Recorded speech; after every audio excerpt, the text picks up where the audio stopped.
The bell above the double doors chimed hollowly at Midtown High School in Atlanta as Aisha Thompson slipped into Mr. Carlyle's APUS history classroom. Late morning sunlight slanted through tall windows, illuminating dust motes drifting above rows of desks. On the front wall, a projector screen glowed with the title slide, Reconstruction to the Civil Rights Era. Beneath it, Aisha's new textbook lay open, except large swaths of what should have been chapters on Reconstruction. Jim Crow and the Great Migration were conspicuously missing. Blank margins stretched across entire pages, broken only by terse footnotes that read things like, See instructor for supplemental materials. A low murmur rippled through the room as students turned pages in confusion. Several juniors exchanged glances, their eyebrows knitting together. Even those who had breezed through earlier units on colonial America hesitated now, confronted with gaps where nuance and struggle should live. Aisha's heart tightened as she flipped to the table of contents. Chapter 6, Reconstruction's Promise, and Chapter 9, Segregation and Resistance, simply read as headings, with no accompanying text. When Mr. Carlyle stepped to the podium, his crisp tie and authoritative posture belied his uncertainty. Clearing his throat, he said, Class, I'm afraid the publisher's edition we received had an error.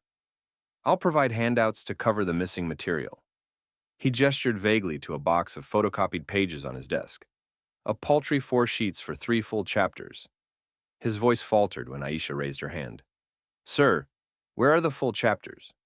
I signed up for AP History because I want the complete story, especially about the Compromise of 1877 and the Jim Crow laws.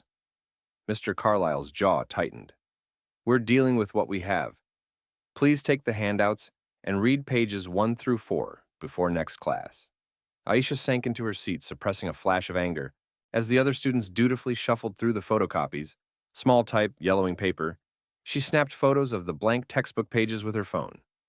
After class, she lingered in the hallway, her backpack heavy with unfulfilled promises of knowledge. That evening, Aisha posted the images to her public Instagram story, captioning them, How can we learn history when the chapters on Black struggle have been erased?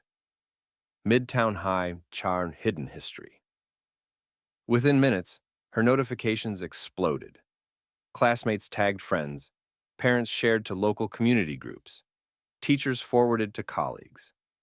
By the next morning, the hashtag number sign, blank pages ATL, trended among Midtown students. The principal's office buzzed with concerned emails, while local news crews arrived with cameras crewed by sympathetic anchors eager to highlight the erasure. Yet beneath the uproar, Aisha sensed a deeper wound. This wasn't just a printing mistake. It was a symptom of a system that had long minimized Black experiences, from textbooks omitting the Tulsa Race Massacre to glossing over redlining in civics classes. The silence of those blank pages shouted louder than any lecture. That night, as Aisha lay in bed scrolling through her feed, she read comments from students who felt cheated, parents who feared their children would grow up ignorant of history's full truth, and alumni who lamented that they, too, had never learned the stories of Black resilience that had shaped America. Determination coiled in her chest.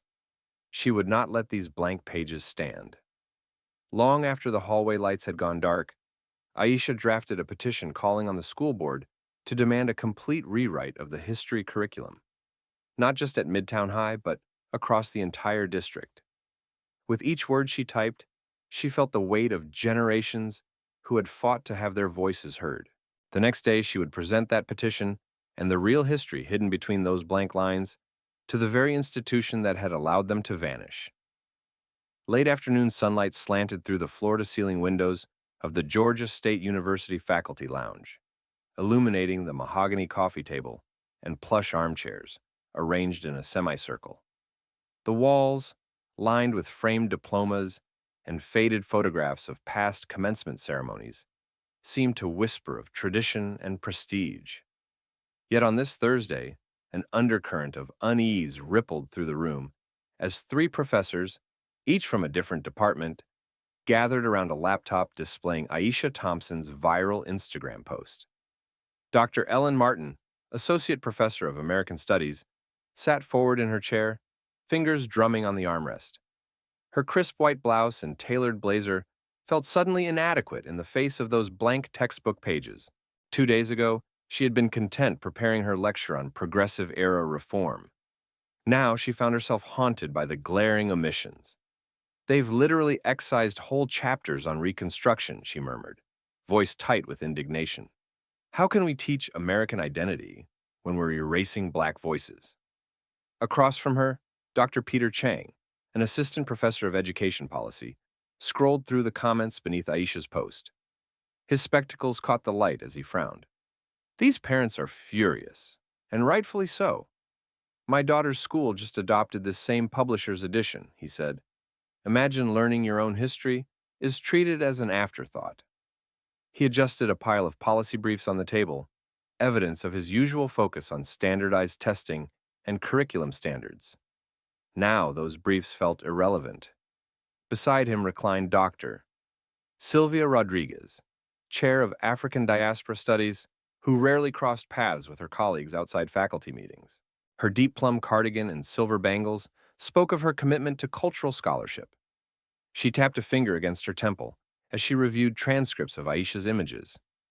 This is systemic, Sylvia observed, voice low but resolute.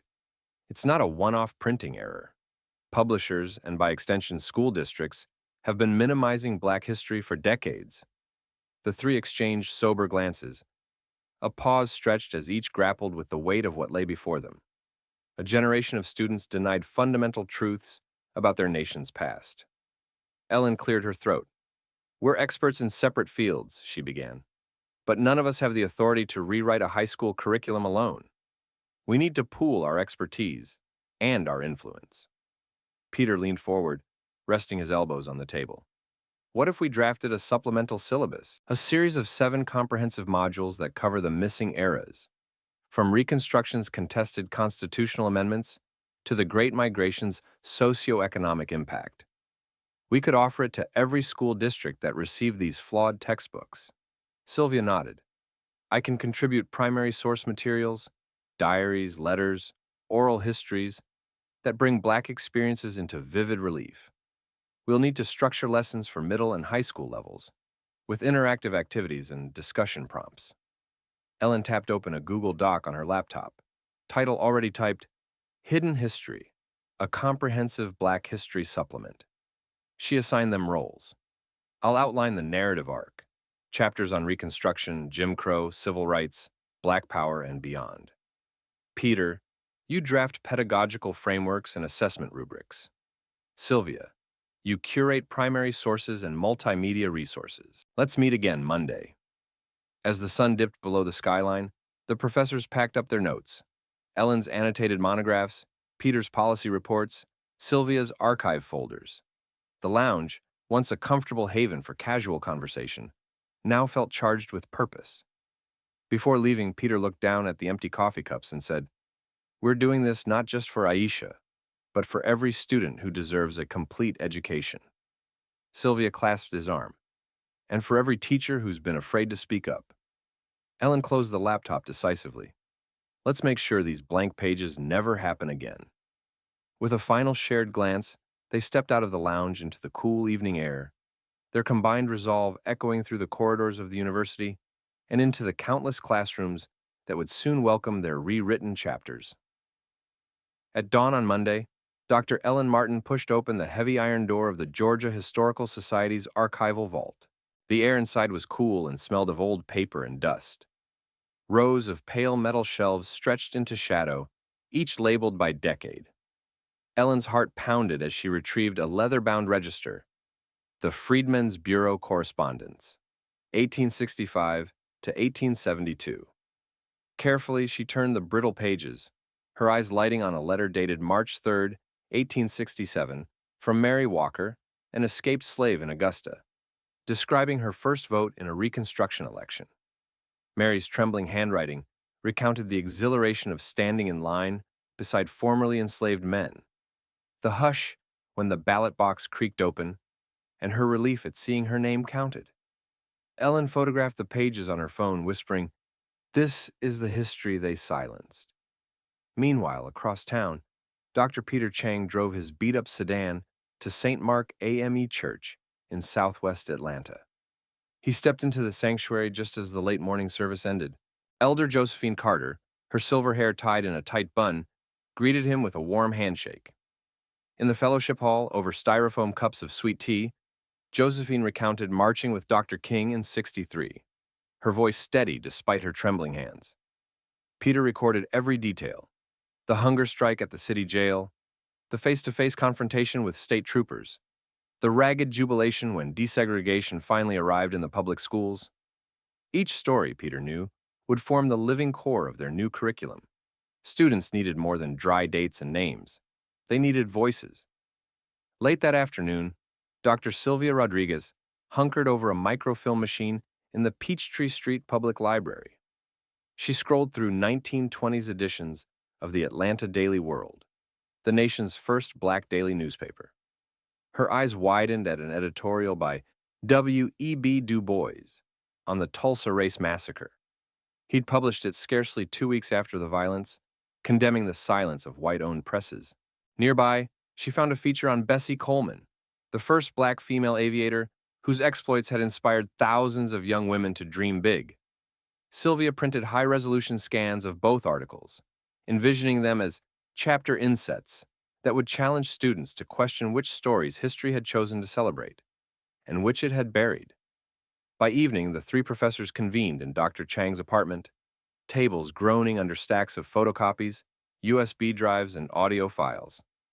Ellen passed around Mary Walker's letter. Peter cued Josephine Carter's oral history clip. Sylvia displayed Du Bois' editorial on her laptop. They listened in silence as Carter's voice filled the room, firm, proud, unbowed. When it ended, Ellen spoke first. These aren't just artifacts. They're living proof of experiences our students deserve to know. Peter nodded, adding, "We've found the threads of a tapestry. Now let's weave them into a story that can't be ignored." As the clock ticked past midnight, they began mapping out Chapter 3. Voices from the margins, weaving letters, recordings, and news articles into a cohesive narrative. In that cramped living room, with the hum of the city beyond the windows, the professors felt history awakening in their hands, ready at last to breathe life into the blank pages students had inherited. Dr. Peter Chang's cramped second-floor office at Georgia State University looked more like a command center than a professor's workspace. Stacks of half-moon folders teetered on top of a battered oak desk, color-coded index cards fanned out like a deck of emotional tarot, and 3 laptops glowed with open documents. In one corner, a whiteboard bore the scrawl of dozens of chapter titles: Reconstruction's Broken Promises, Chains of Jim Crow, Migration and Metropolis, and so on, each underlined twice. The air smelled of fresh ink cartridges, paperbacks, and the faint tang of cafeteria coffee. Ellen Martin perched on the edge of a rolling chair, reading aloud from her screen. Chapter 1. Reconstruction's Promise and Betrayal. We'll begin with the 13th, 14th, and 15th Amendments. Explain their radical intent, then trace how black political participation was systematically dismantled by violence and legal subterfuge. She scrolled down. I've drafted a 2,300-word narrative, complete with Mary Walker's letter as a primary source sidebar, and 3 critical discussion questions. Sylvia Rodriguez leaned forward, tapping a red index card. Ellen, this is beautiful scholarship, but we need to make sure it's accessible to high schoolers. The language here is dense, subterfuge, and systematic disenfranchisement. I worry some students will glaze over. She opened her laptop to a shared lesson plan template. What if we break every 500 words with a micro-activity? Example. After the amendments section, students could stage a mock town hall to debate the Freedmen's Bureau's funding. Peter chimed in, adjusting his glasses. I agree with Sylvia's pacing idea, but the activities need clear assessment rubrics. We can't just ask them to debate. We need a rubric that measures their use of evidence and reasoning skills. I've sketched a table with columns for thesis clarity, use of primary sources, and counter-argument engagement. He reached beneath his desk and produced a laminated draft of the rubric. As the afternoon sunlight shifted, the trio moved to Chapter 2, Chains of Jim Crow.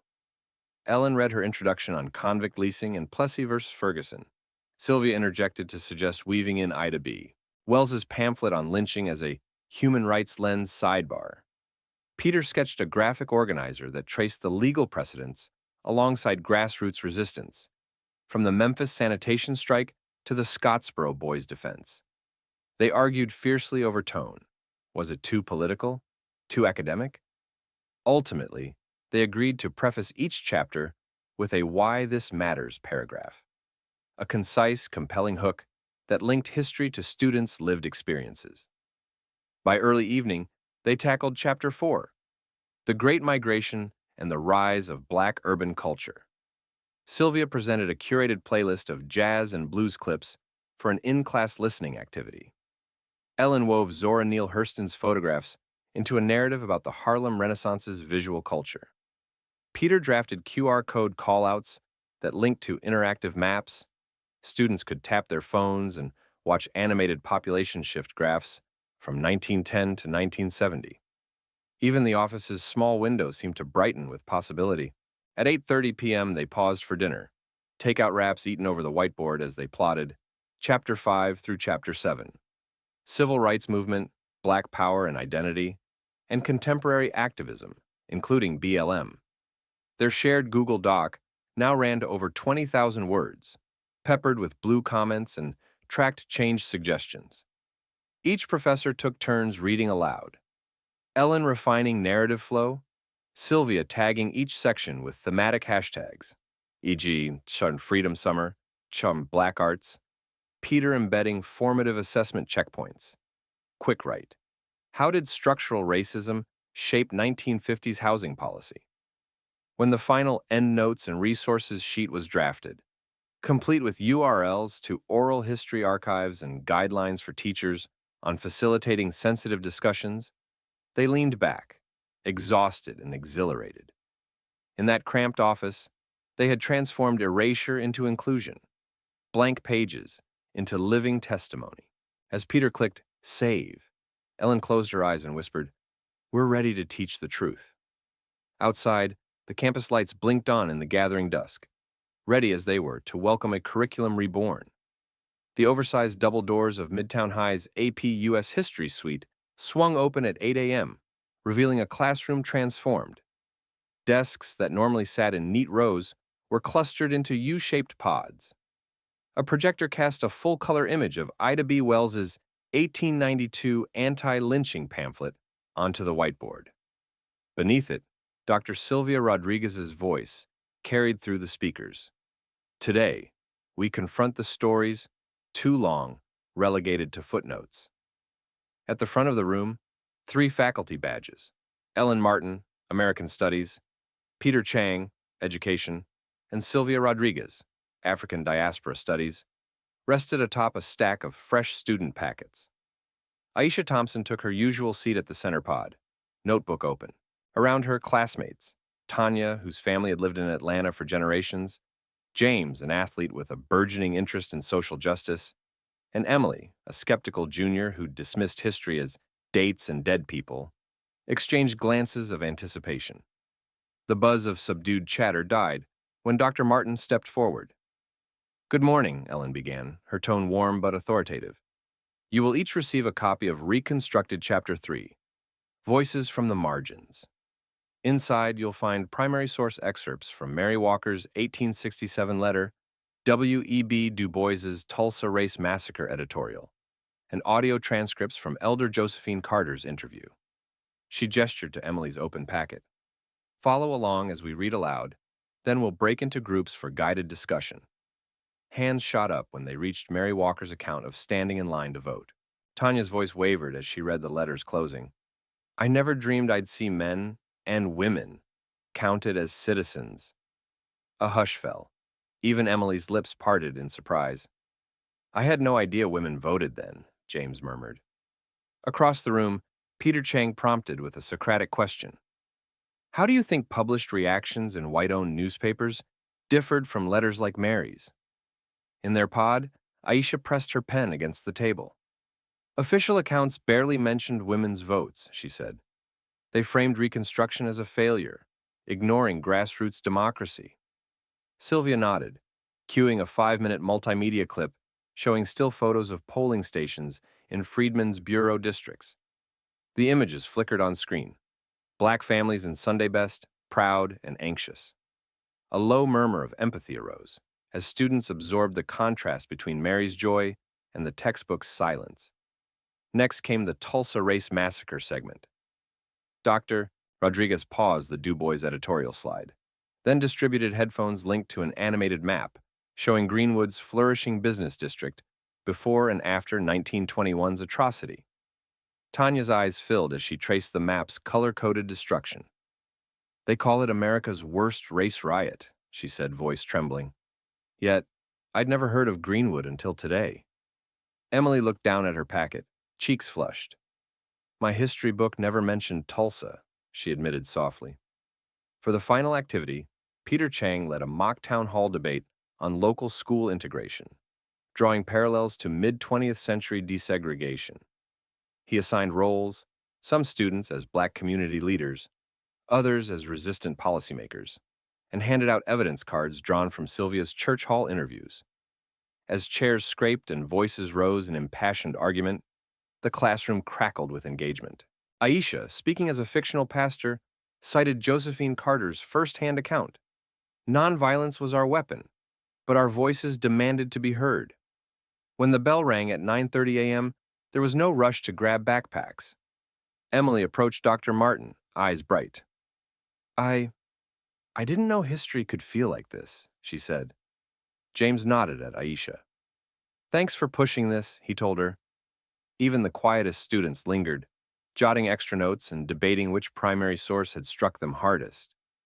As the professors gathered their materials, Ellen exchanged a satisfied look with Peter and Sylvia.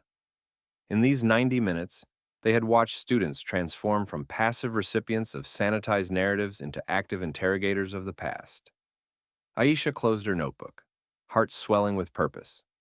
The pilot was a success, and the blank pages of yesterday's textbooks had become catalysts for discovery, empathy, and a hunger for truth. Sprosit ChatGPT. The District Curriculum Committee convened on a humid Tuesday evening in the boardroom of Atlanta's School District Education Center. Fluorescent lights hummed overhead, casting a harsh glare on the long walnut table where 9 trustees, mostly white, all middle-aged, sat in stiff leather chairs. Parents, teachers, and local reporters filled the gallery benches behind them. At 6 p.m. sharp, the superintendent called the meeting to order. Dr. Ellen Martin, flanked by Dr. Peter Chang and Dr. Sylvia Rodriguez, rose from a folding chair at the witness table. Each wore a doctoral hood draped over business attire, symbols of their academic authority. Before them, Trustee Helen Carlisle, a retired teacher with a reputation for conservatism, leaned forward and announced, "We are here to consider the proposed supplemental curriculum, Hidden History, submitted by Midtown High student Aisha Thompson, and endorsed by these faculty members. We will hear testimony before a vote." Opening statements. Ellen cleared her throat. "Members of the committee, thank you for this opportunity. Our supplemental chapters restore 7 crucial eras of Black history that have been omitted from current textbooks. These modules integrate primary source letters, oral histories, and multimedia activities to deepen students' understanding of Reconstruction, Jim Crow, and beyond." Her voice was measured but firm. She passed pagination samples around the table, colorful inserts, archival photos, and lesson plan outlines. Peter stood next. "I'm Dr. Peter Chang, an education policy specialist. Our rubric ensures students not only learn facts, but develop critical thinking skills. We've piloted these lessons at Midtown High. Student engagement increased by 87%, and their assessments demonstrated deeper historical empathy." He distributed a 2-page summary of pre- and post-pilot assessment scores, the bars on his chart rising dramatically. Finally, Sylvia addressed the human dimension. "I'm Dr. Sylvia Rodriguez of African Diaspora Studies. These aren't abstractions. They are people's lived experiences. Mary Walker's triumph in voting, Josephine Carter's civil rights testimony, W.E.B. Du Bois' urgent editorials. Our goal is to honor those voices, not sanitize them. She played a 90-second audio clip through the room's speakers. Josephine's measured recounting of the 1963 march, her voice resonant with pride. Several board members shifted uneasily as the church hall background noise faded. Opposition and Tension trustee Carlisle tapped her pen. Thank you. We will now hear concerns. She called first on Mr. Robert Finch, a parent and vocal member of the Textbook Integrity Coalition. He rose, adjusting his tie. With all due respect, this supplemental curriculum smacks of a political agenda. Where does it end? Are we to add modules on every pressure group? Our mandate is to teach objective history, not activism. His voice echoed around the wood-paneled room. A murmur rippled through the audience. Ellen waited, then replied calmly, Mr. Finch, our modules are grounded in primary documents and adhere to the state's standards for historical content. We are not prescribing viewpoints. We are offering voices that were previously excluded. Next, Dr. Angela Porter, a middle school teacher, stood to represent reluctant educators. These chapters are excellent, but our teachers are already overworked. Implementing a 7-chapter supplement requires training, new materials, and time we don't have. Her plea resonated with several board members who exchanged nods. Peter answered, We've compiled turnkey lesson plans and will lead professional development workshops this summer at no cost to the district. We've also aligned each lesson with existing standards, so teachers can integrate without sacrificing other required content. He handed out a proposed PD schedule and budget, showing zero district expense. The decisive vote trustee Carlisle called for final remarks. Sylvia rose once more. Education shapes our society's conscience. If we continue to omit these histories, we teach our children that some lives and some struggles don't matter. We cannot claim to teach American history without acknowledging these truths. She nodded and sat. Silence fell. Carlisle consulted her notes, then addressed the board. We will vote on whether to adopt Hidden History as an official pilot program next semester. One by one, trustees cast their ballots, 5 in favor, 4 opposed. When Carlisle announced the result, the motion passes. A collective exhale filled the room. Reporters scribbled furiously as Ellen, Peter, and Sylvia exchanged relieved smiles. Outside the boardroom, students and parents who had waited anxiously erupted into applause. Aisha Thompson stepped forward, tears in her eyes as she hugged the 3 professors. Together they had turned blank pages into chapters of possibility and ensured that the next generation would learn the full story of America. 1 year after the committee's landmark vote, the bright green shipping crates finally arrived at Midtown High's loading dock. Inside each crate lay stacks of the newly printed Hidden History supplements, 7 vibrant chapters bound alongside the district's standard textbooks. That morning, the school gymnasium had been transformed into a celebratory hall. Folding chairs faced a dais, draped in red, black, and green bunting. A banner overhead proclaimed, "Honoring Our Full Story," and tables along the sides held copies of the new materials, primary source displays, and a looping slideshow of archival photographs. At 9 a.m., the superintendent, Dr. Marisol Vega, stepped to the podium in her navy suit. With Aisha Thompson at her side, she carefully unveiled the first opened volume. Today, Dr. Vega declared, voice warm and resonant, we mark the end of erasure and the beginning of true inclusion. These chapters restore stories once hidden, stories that belong to every American. A ripple of applause swept through the assembly of students, parents, faculty, and community leaders. Aisha, now a senior and co-author of the student petition, spoke next. Standing here last year, I held blank pages in my hands. Now those pages burst with courage. Mary Walker's triumphant vote, Josephine Carter's fearless march, the voices of Black innovators and artists. This curriculum doesn't merely fill gaps, it breathes life into our shared history.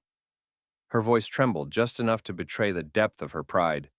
and the crowd rose to their feet in ovation. That afternoon, teachers scattered throughout Midtown High's classrooms opened the supplements for the first time. In Ms. Nguyen's ninth grade class, students huddled around primary source stations. One group examined Ida B. Wells's pamphlet under magnifying glasses. Another listened to Du Bois's 1921 editorial through headphones. "I never knew Tulsa looked like this before," one freshman whispered, scrolling through the interactive QR map. Across the hall, 10th graders staged a mock debate on the Freedmen's Bureau, citing Mary Walker's letter and using Peter Chang's rubrics to evaluate each other's arguments. Meanwhile, in Aisha's AP History class, Dr. Martin, Dr. Chang, and Dr. Rodriguez observed from the back. They watched as skeptical juniors, once accustomed to memorizing dates for bubble sheet tests, leaned forward, eyes bright, challenging each other on the complexities of Black Power ideology. When a student asked, "How did redlining shape modern urban landscapes?" Sylvia smiled, knowing they had truly awakened historical inquiry. Across the district, other schools began adopting the supplement. At a suburban middle school, Dr. Chang led a virtual workshop for teachers. Use these lesson plans, but make them your own. Share local stories, oral histories from your community. Let the students see themselves in history. On a video feed, a teacher in Savannah held up a letter from a Gullah elder, another in Birmingham projected photos of freedom riders. The movement had spread beyond Atlanta, igniting a network of engaged educators committed to truth. That evening, Midtown High hosted a community reading at the local library. Hundreds gathered as Aisha read from Chapter 4, the story of the Great Migration, her voice mingling with recorded jazz and blues that Sylvia had curated. Elder Josephine Carter sat in the front row, nodding in rhythm. After the reading, residents lined up to share their own family histories, tales of ancestors who toiled in factories, of parents who fought for voting rights, of grandchildren who now studied social justice. The blank pages of yesterday had been replaced by living narratives that connected generations. Back in her bedroom that night, Aisha placed the hardcover volume on her desk beside a framed photo of Dr. Martin, Peter, and Sylvia. She opened to the introduction, reading the dedication. To those whose voices were silenced, and to those who refused to let them stay silent. Tears filled her eyes as she texted the three professors, "We did it." Their replies came swiftly, "We taught the truth. Together. Always."